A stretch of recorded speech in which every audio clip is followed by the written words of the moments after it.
கர்த்தருடைய பரிசுத்த நாமத்திற்கு மகிமை உண்டாவதாக. ஏசாயா 51:7. நீதி அறிந்தவர்களே, என் வேதத்தை இருதயத்தில் பதித்திருக்கிற ஜனங்களே, எனக்கு செவி கொடுங்கள். மனுஷரின் நிந்தைக்கு பயப்படாமலும் அவர்கள் தூஷணங்களால் கலங்காமலும் இருங்கள். இந்த வசனத்திலிருந்து நாம் கற்றுக்கொள்ளக்கூடிய ஒரு காரியம் என்னென்னா, ஒரு யுத்த வீரன் தன்னுடைய யுத்தத்திற்கு போகும் பொழுது அவனுக்குள் தகுந்த யுத்தத்திற்கான வஸ்திரங்கள் இருக்கும் பொழுது அவன் எதை குறித்தும் பயப்பட மாட்டான்.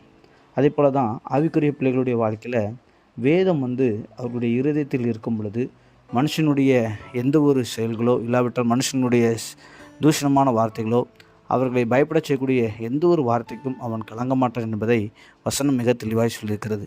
இப்போ நம்ம எவ்வளோ தூரம் நம்ம வேதத்தை படிக்கிறோமோ, எவ்வளோ தூரமாய் அந்த வேதத்தை நாம் தியானிக்கிறோமோ, நம்முடைய வாழ்க்கையில் காணப்படக்கூடிய தேவையற்ற பயங்கள், தேவையற்ற மனிதனுடைய தூஷண வார்த்தைகளை நாம் மேற்கொள்வதற்கு கர்த்தருடைய வசனம் நம்மளுக்கு உதவியாக இருக்கிறது என்பதை நாம் புரிந்து கொள்ள முடிகிறது. ஸோ தெய்வ பிள்ளைகளே, அதிகமாக வேதத்தை வாசிங்க, வேதத்தை தியானிங்க. அது உங்களுடைய வாழ்க்கையில் ஒரு விடுதலை கொடுக்கும் என்பதை நான் சொல்லிக்கொள்கிறேன். கர்த்தர் தாமே ஆசீர்வதிப்பாராக. ஆமென்.